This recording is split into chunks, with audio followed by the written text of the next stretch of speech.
The four stages of mocap are here at the top right. Motive has a lot of the same buttons in a bunch of different places. To make it very simple, just look at the top right and you see that you have the creation tab, or sorry, the calibrate tab, right? So that's when we did the wanding, right? So that it knows the cameras are calibrated with each other.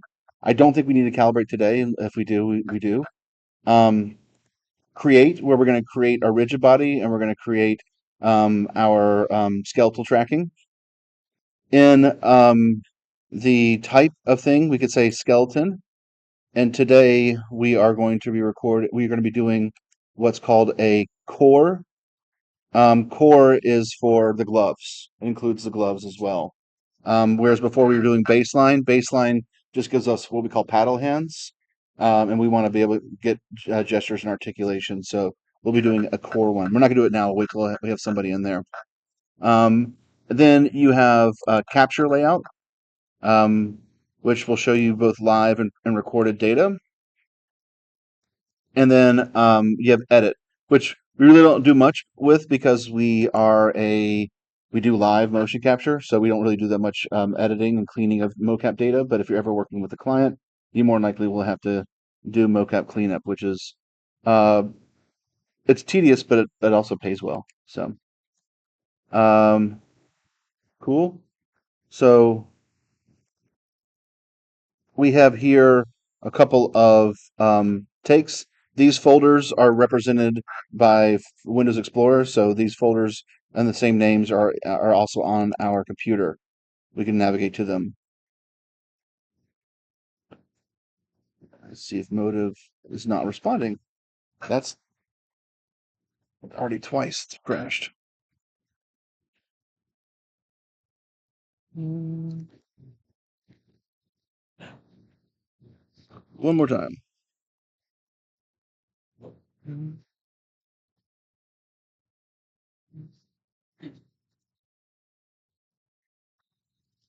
just going to get a track up there and have it start streaming and kind of ignore it. I don't want to tempt it too much.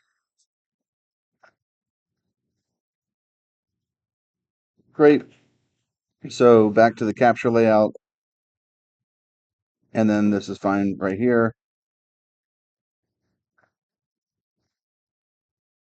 And we're going to hit play. So we have a performer who is doing some moves.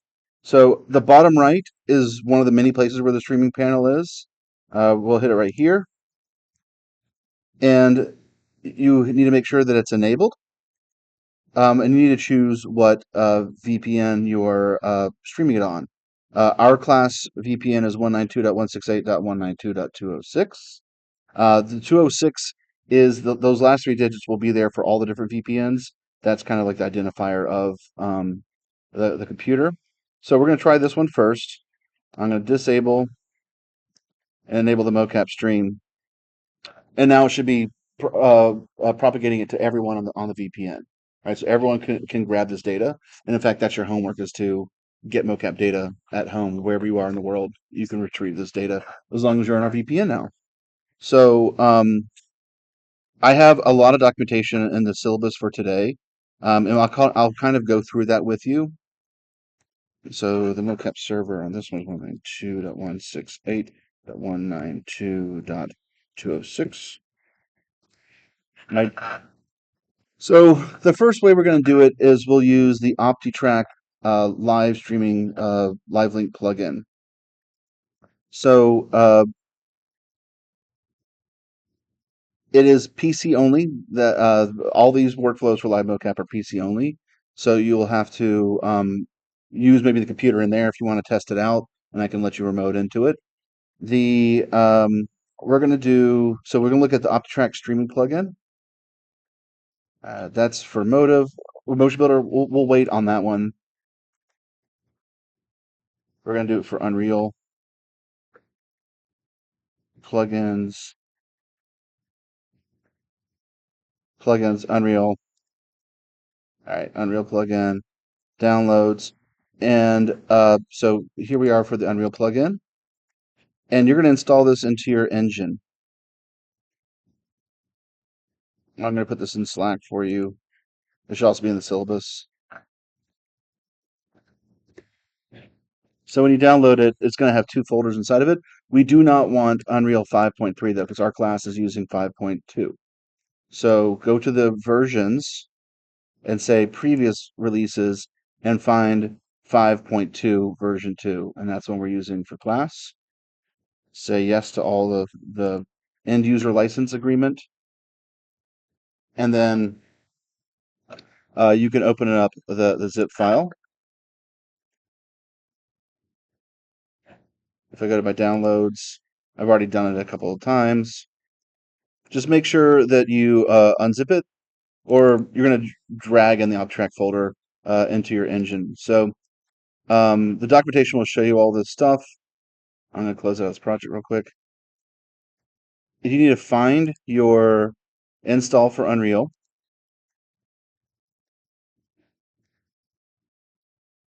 which is by default in your program files.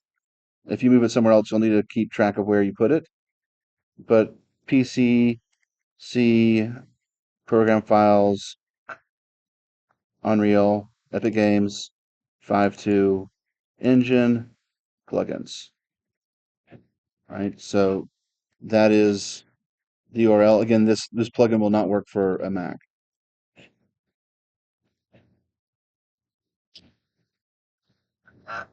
And so I've put it in my engine for 5.2. And when I open up my project that I've been using for class all semester that my midterm was done in, I then can see the plugin for OptiTrack. Right, so OptiTrack, and it has two plugins. The Live Link is the one we're using. Well, the README probably tells you where to put it as well.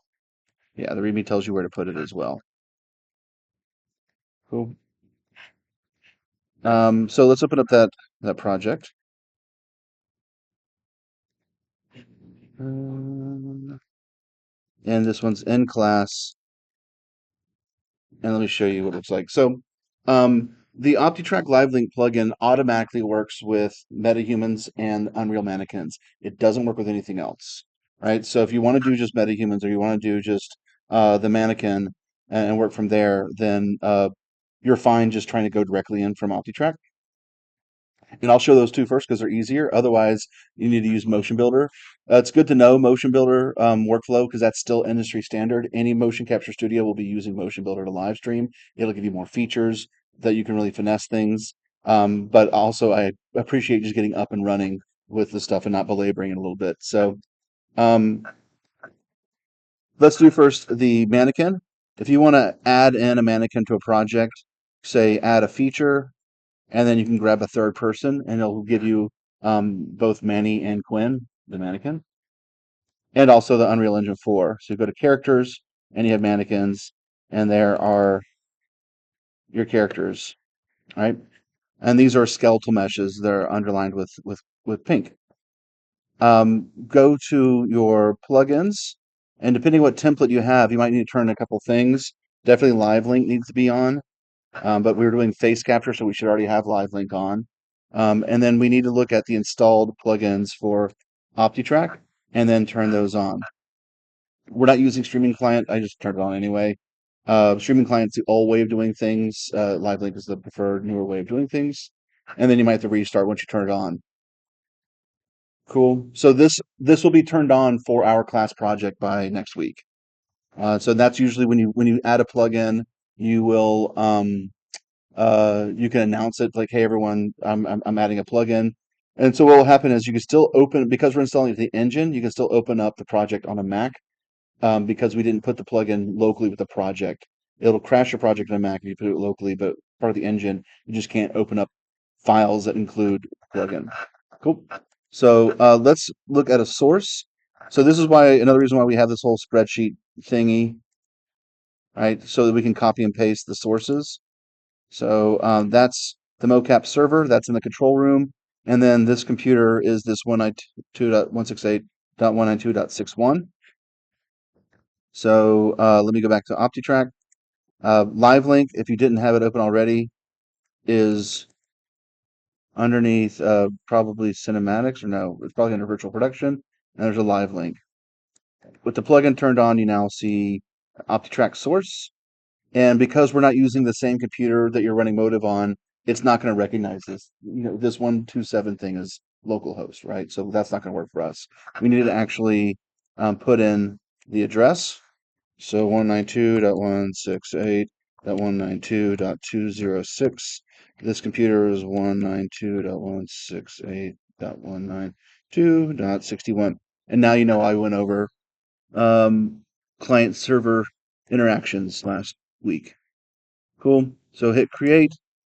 All right. So it's not working. It has been working. I am going to go back to Motive, and I'm going to use a new VPN or another VPN. This is 194 instead. So, quick announcement. We're now going to be using this VPN for doing live mocap. You can have both open, both on at the same time, and this is now our IP for mocap. So if you're doing the homework, you're trying to receive live mocap, make sure you install or you connect to this VPN now. All right, you go down and join a new network, and this one's called Virtual Production Development Online. I don't know why the other one's not working. It's free. I guess you get what you pay for. Cool. So going back to so Motive is now, I'm actually broadcasting on the virtual production online. Uh, and then I'm going to go back over to Unreal, delete this, and yes, do it again.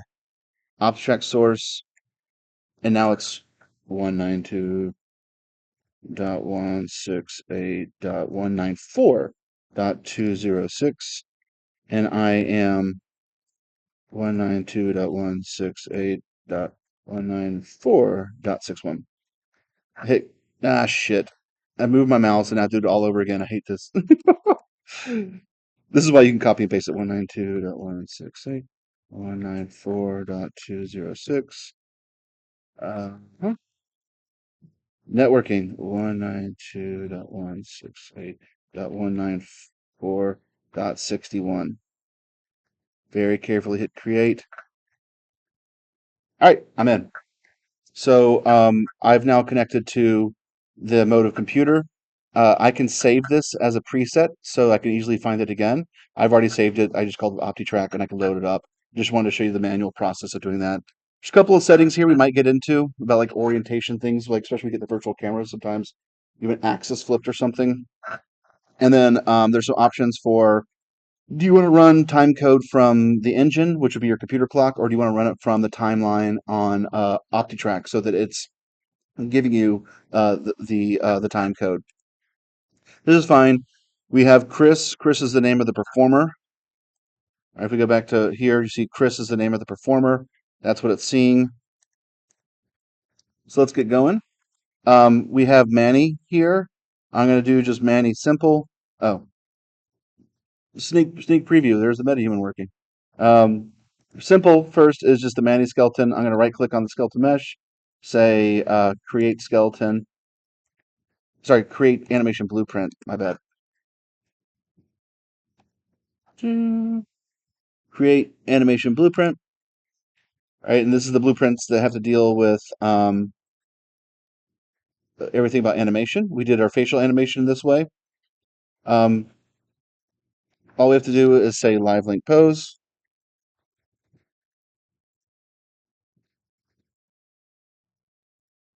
Choose Chris. It looks funny here. It's fine. Now we can take this animation blueprint, put it in here. I can either hit play or preview, or you can add a live link skeleton component.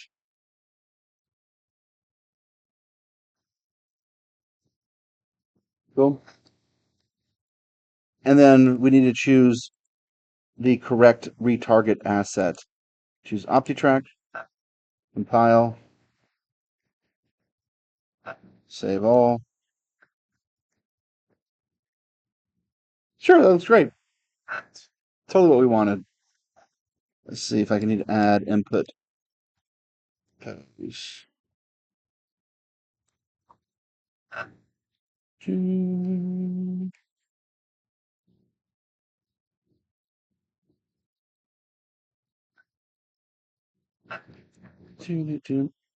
One asset that we do have from the plugin is called Live Link Debug or Display, and we can kind of see the skeleton coming in,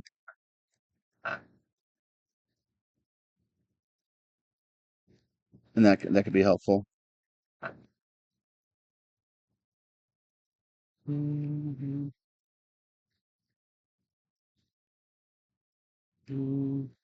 Let's see what happens if I just hit play. Now it's working. Okay, so I just had to hit play. The reason why we prefer doing this live link methodology is because you can um, watch it before you hit record, right? So if your person's in mocap, you don't want to wait for the hit play when you're recording. You want to be able to have them walk around and set up before you hit play and record. But it looks like it's a little funky until you hit play. I'm sure there's one. I'm sure there's like one button somewhere that fixes it all. Usually it is. Cool. I might have already made another one. Let's see if it was working better. Let's see. MVP. Nope.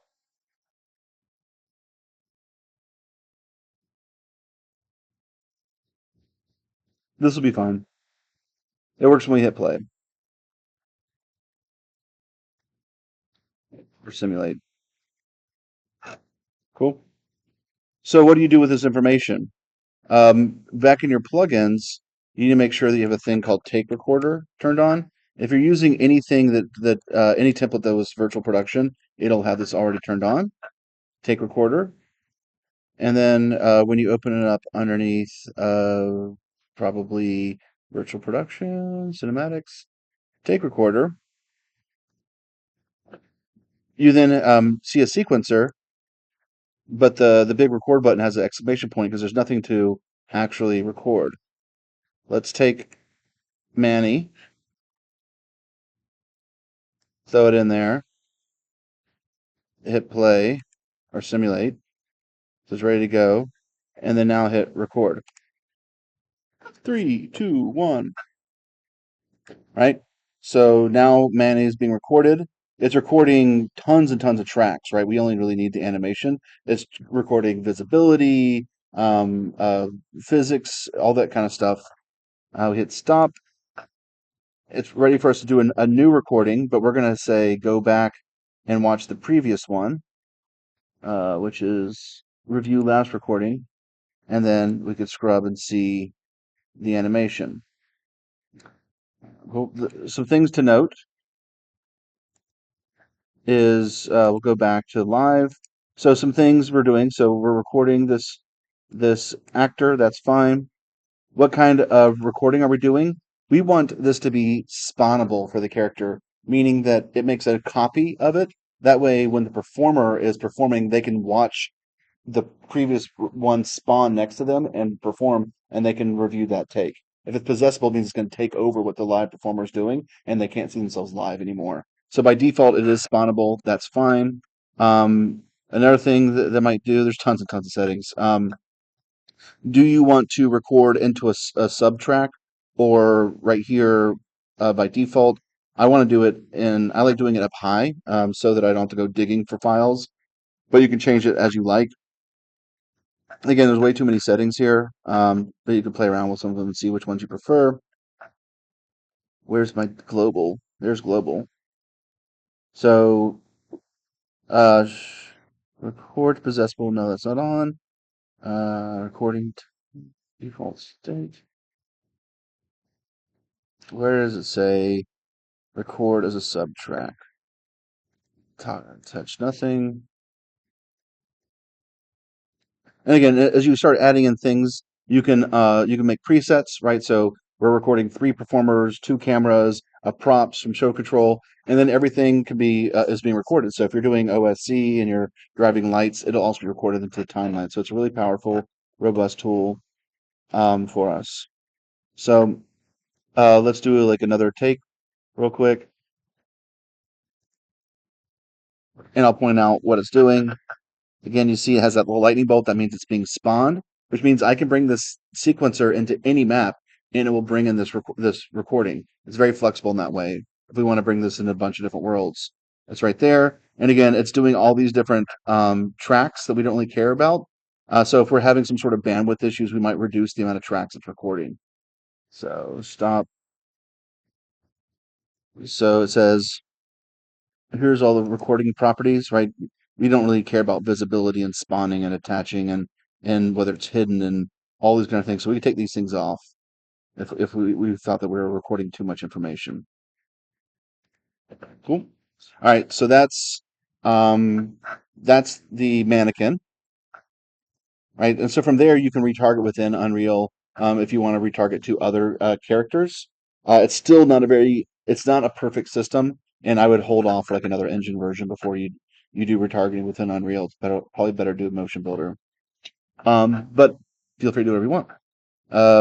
Now metahumans, if you look at Quixel Bridge, you can look at some metahumans that are default added in. Um, and then to edit them, you're going to launch what's called a MetaHuman Creator. MetaHuman Creator, it's hard to teach with because you have to actually wait in a queue. You're literally waiting to get onto another computer. This is called pixel streaming, and you're basically at a server farm and getting into one of their computers because it's such a heavy program that they don't trust you to run it on your own computer. So they're providing you another computer that you can remote in. Um, Again, metahumans are heavy. They add 3 GB of data to your project immediately. They turn on a whole bunch of plugins for you, so you have to say yes, enable all these plugins. And only if you're really good at lighting do they actually look good. I think otherwise they kind of look like shit. And it's better to go stylized. And then I have to wait in line to actually get into MetaHuman Creator to make adjustments.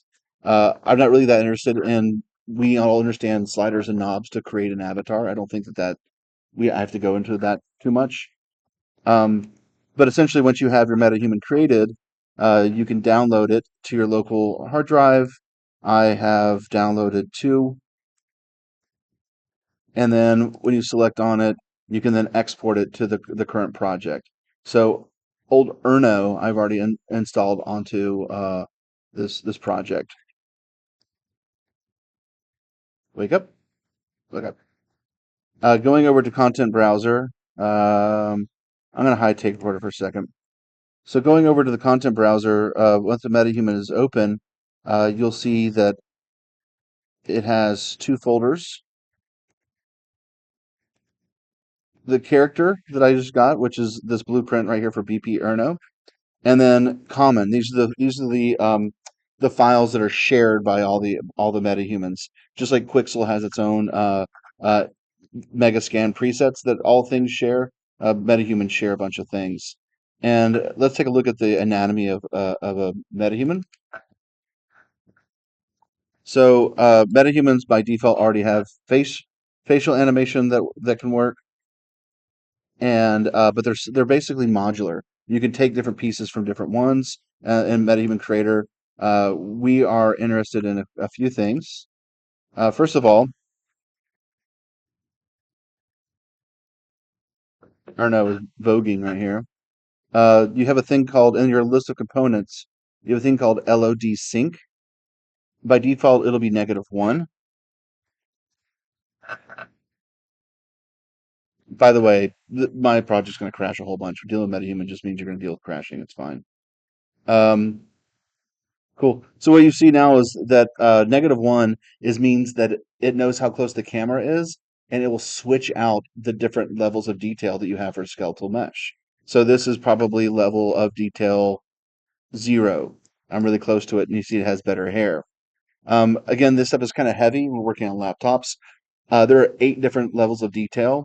So from running on a great computer to running on an Android phone. I kind of like putting it in lower quality, maybe not that low. It'll just be a better performance, and by forcing it, it won't swap out. That's a problem with like some of them only have hair and LOD 0. So as your camera's getting closer and further away, it like the hair will pop on and off. Cool. And so we need to find the common body part that they all share. And so I'm going to go into common and I'm going to look for animation blueprints. And I see that there is, maybe I just need to find a skeletal mesh.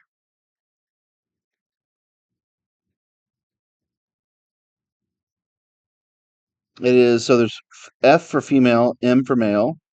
This is the male body. Okay, so it's uh, it says M medium, medium meaning the height. OVW, which means overweight, body preview. So you see how you have these different modular components you can take uh, on and off. We want to drive this body with our OptiTrack data. So, which you see is already working. If I now search for animation blueprints, you can see that there's a ton of things here. We're not using control rig. We got rid of everything. And we're just doing the same thing we did with the other one. We're saying live link pose, choose your character, and then I don't know if I have to even do this input pose. Let's see what happens. Yeah, you only need the input pose thing. Cool.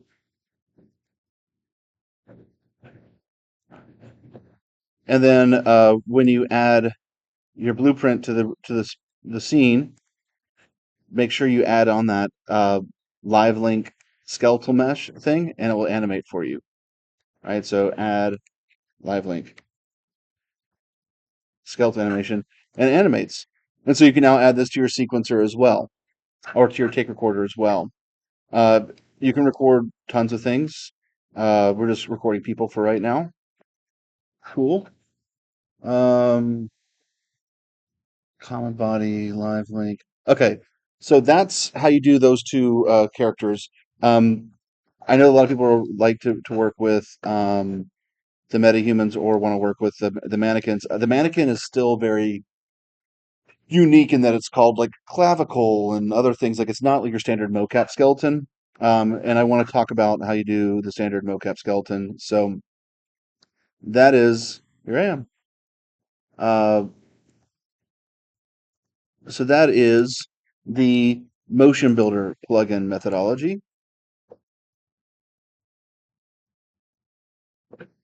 That's just a PDF for the steps. Let's let's do connecting motion builder live link. Cool. So on the OptiTrack website, so everything I just did was is right here is this Unreal plugins for live link. So you can just follow all this stuff along um, step by step. If you go back to the plugins, you can get the one for Motion Builder, and this has been the way of doing it for the past 10 years, is going through Motion Builder first, because Motion Builder has the better tools. You download the plugin, and then you install the executable. It finds the versions of Motion Builder on your computer, and then you now can stream OptiTrack data into Motion Builder. So opening up Motion Builder, again, how many of you are going to do this? Who knows? But it's good for you to have a record of it because again, this is still industry standard to go through here and use all the finessing tools that they have in Motion Builder. So I already installed the OptiTrack executable. It's in my devices on the right side, and I have OptiTrack skeleton right here. This one right here. But this will get me the data for Motive into Motive or from Motion Builder, but it doesn't actually put it into Unreal. We need to do one more step. So going back to my documentation. There we go.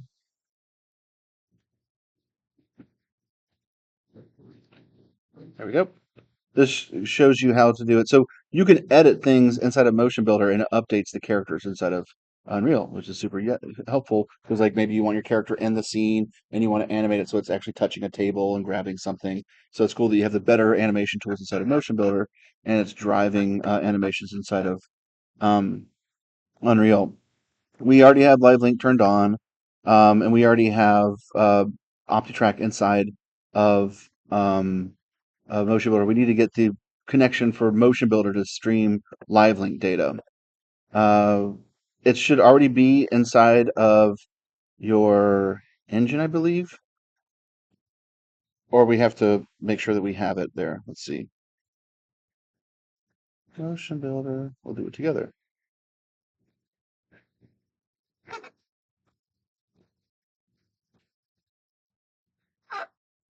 Right, so it's free, whatever. Uh, add to cart.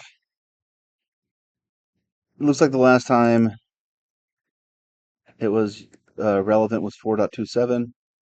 I am not buying a post-apocalyptic NYC environment for 150 bucks.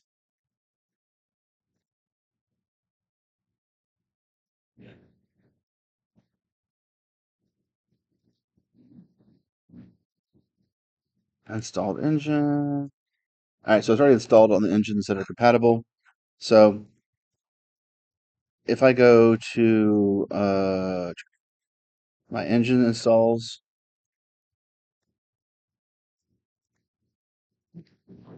program files, Epic Games, and then it says going to 4.27. I go to engine, plugins, probably marketplace, and there'll be this live link. We need to find these binaries and bring them over someplace so it's easy to find. I like to take this folder and move it to my documents folder. So let's go back to documents. And it looks like I might have, there we go. I already have it right here in my documents. Cool. So following the steps, I need to go to my preferences, add it, and then I'll have a live link to stream from Motion Builder. Cool. So Motion Builder,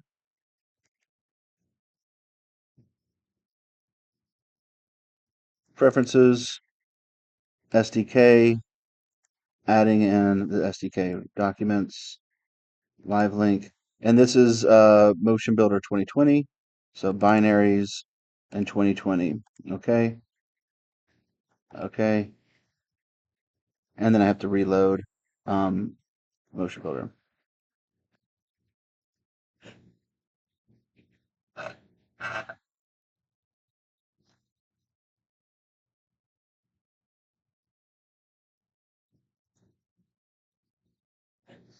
Check my devices. Hey, now I have live link, so I'm ready to go. So I'm going to first of all get my OptiTrack skeleton in there, just drag it to an empty space, and then look for the VPN. We're doing on 194 now. And then what is the server? That's .206. And I hit online. And then create. And there it is. We're looking at live motion capture coming into this computer. Sometimes your character will look kind of crazy. It's this weird setting for are you using um, local coordinates or global coordinates? It'll look like this, which is also fun. Maybe not useful. Uh, but if you check this one little box, it fixes itself.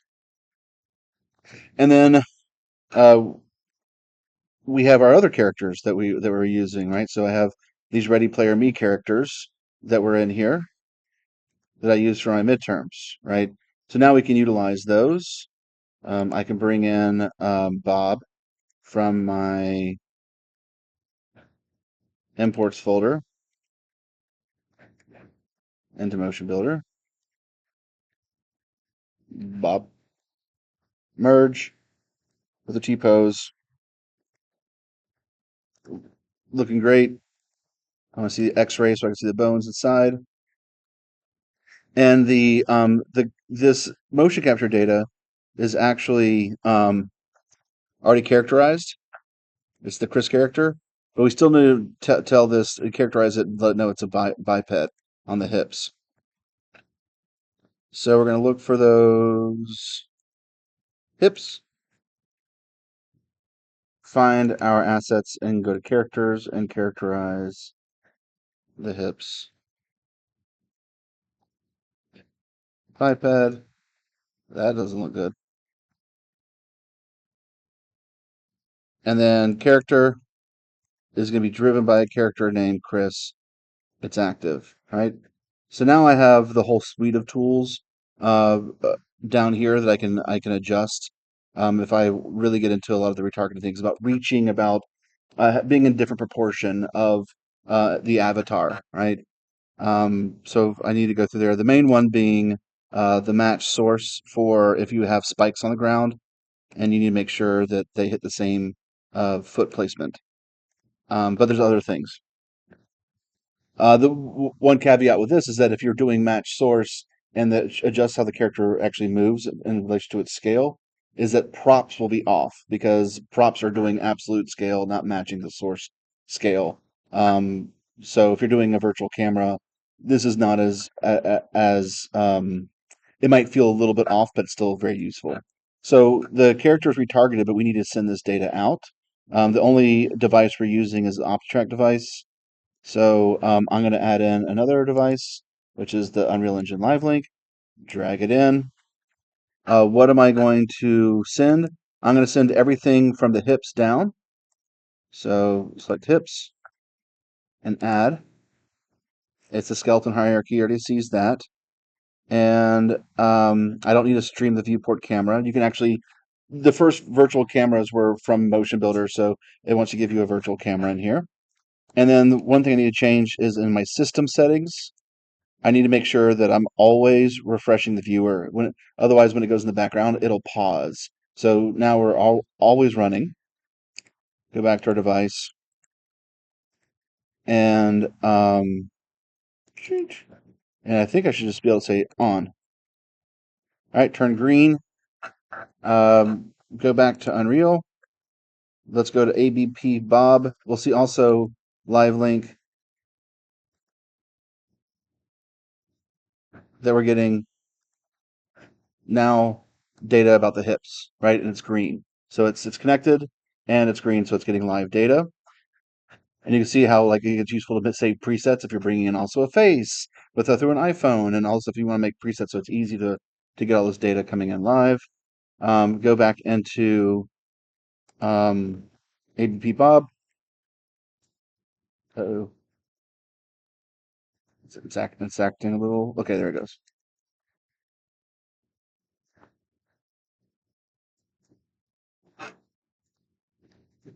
Bob's tiny,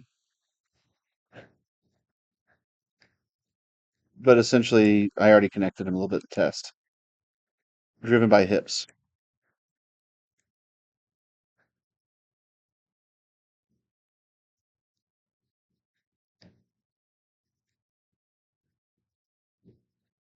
Let's bring Bob in.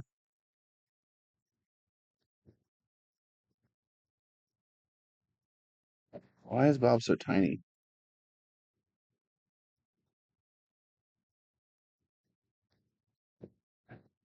Uh,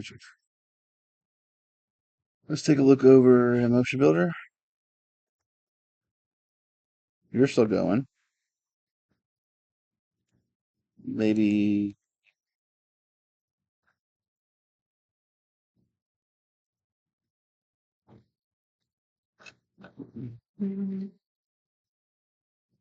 No, I can't override it. I'm just seeing if I can somehow scale it.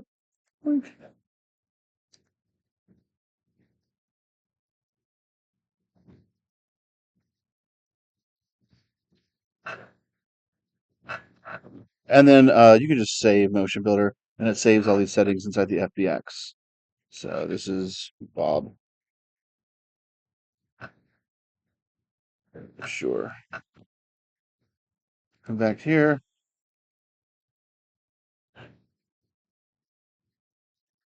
And then add the live link skeletal data. Looking a little dead. Let's see. One thing to note is you need to go to your editor preferences and performance and make sure that using less CPU in the background is turned off, which is the same thing we did with Motion Builder.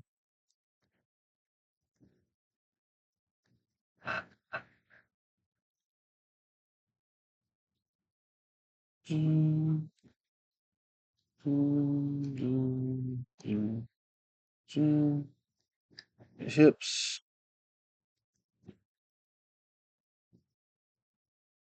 It is not getting live data.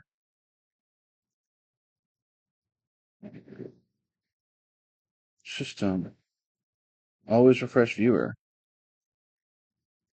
Now it's green. Now it's green.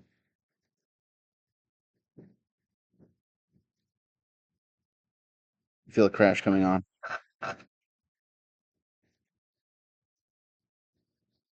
Oops. You're green. Okay. The head's moving. Ah, change it back to this. We don't want to use the OptiTrack.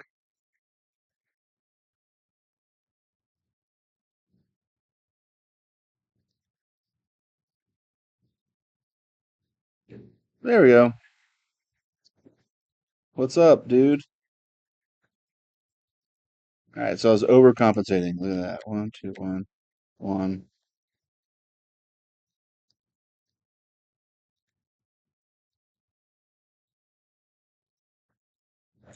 Let's see what happens when I go to Motion Builder here.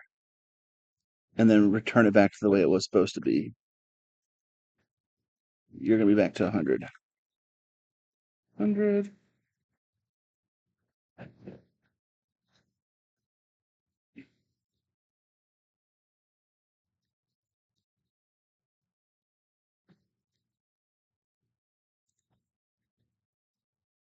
Who knows what the scale issue is? This could also be underneath like the live link settings. Like we can reinterpolate some of the stuff. Um, but I'm fine with this for right now. This has all been returned the way it should be. Cool. Ah, one.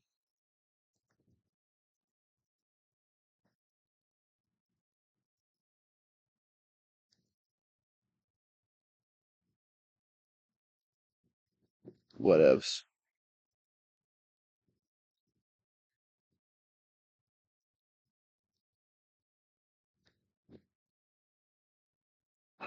Point zero one.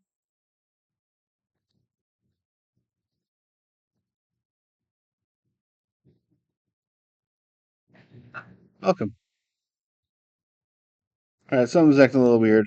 But anyway, so now we have mocap with all three different characters going wherever. So when you make custom characters, characters from DAZ, Character Creator, this is the way you have to do it through Motion Builder. It's an extra step, but you do have a little bit more control over everything. Uh, I think the only other thing to do here, so we get take recorder, is to make, I'll make the blueprint here. I'll upload it and then we'll pull it down over there for the camera. So we want to have a virtual camera. We're going to have a virtual camera where we actually have a tablet we can look through and look into the virtual world. We have to put that together. The hardware was like kind of like spread throughout everywhere. But this is a quick blueprint. We're going to create what's called a pawn.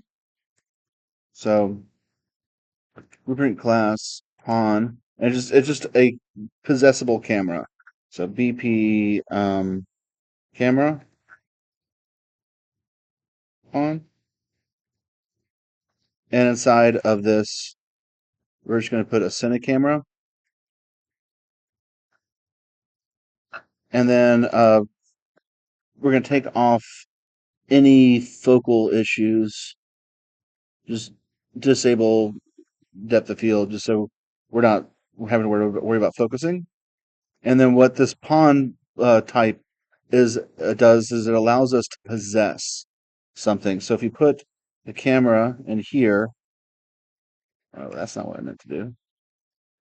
And here it has the ability to say, yes, player zero. And when I hit play, it's looking through that camera. And then this camera, if we do it 180 degrees, um, we add the live link component for rigid bodies. Live link controller. And so we don't have any rigid bodies right now. We have hips. I wonder what that would do.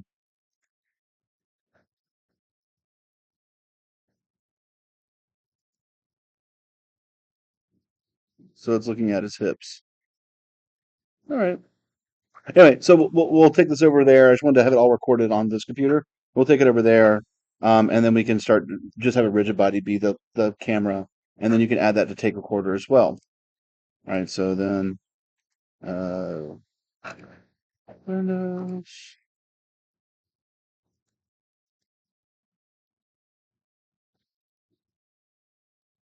virtual production, cinematics, take recorder. We now can have Manny could be in there, ABP Bob can be in there, Erno can be in there, and then BP camera can be recorded as well. It recognizes it as a camera, and then we do this stuff. Hit play.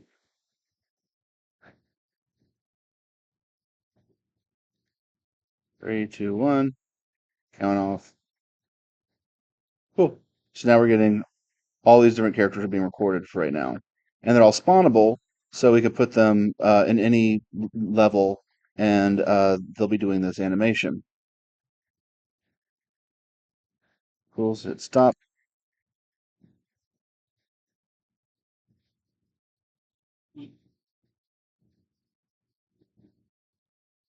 Cool. And the only other thing you do sometimes is, especially when we talk about travel sequences, stop real quick, is you might want to make just like a random parent, like just a blank actor, and call it like scene root or something, or VP root,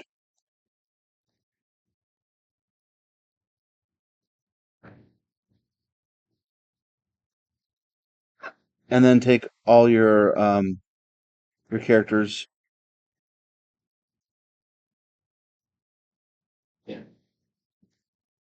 and put it on there, and that way as you move it around, you can go change your locations, right? Everyone comes along with you. So as you choose your different vignettes and you're doing location scouting, just drag your friends around with you. And then I would add the VP route also to the list of things you want to record.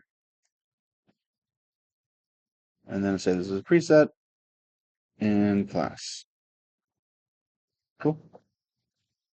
I think that's everything. So let's go and be in the mocap by like 4. Take a little break, drink some caffeine, and then we'll go over the gloves, which I'll screen record from the computer in there, and then we'll do add the face, and maybe we'll be done a little bit early today. Cool. Any questions about all this stuff? I know it's a lot, but you only need to use like one of those. But I just wanted you to know that there's different ways of doing it and why you would use which ones you would use.